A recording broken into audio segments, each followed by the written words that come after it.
即马菊花当咧大出，不过农民表示，因为今年天气烧热，菊花大了伤紧，量一济，这市场价销就变歹。亲像一般品种的菊花，一把成本是40-50块，即马批发价敢若剩20-30块，根本就无够成本。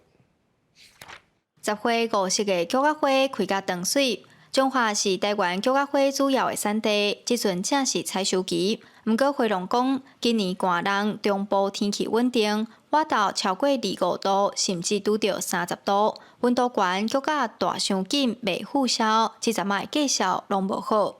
较无好，较无好为虾米？会俗啊，较无摊头啊，吹9月半才会好啊。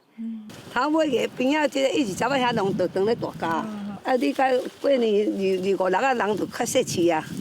花农表示，这1-2年因为国际战争造成化学肥料起价，搁有人口老化欠工的问题，加上受到天气暖化影响，拢互因种花的成本愈踏愈悬，利润愈来愈薄。传统品种的叫可能20-30块，现在最基本的品种种的菊花的对成本就爱差低40-50块啊。这几天花价较俗嘛，搁一点就是像这个时候大概28、9度，花开足紧的。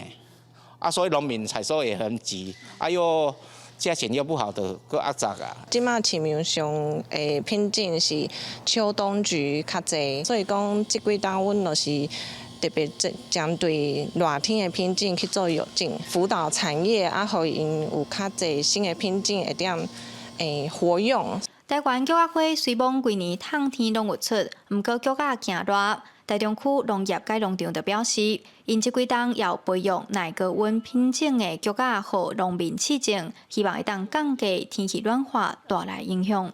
记者杨淑晴，中华报道。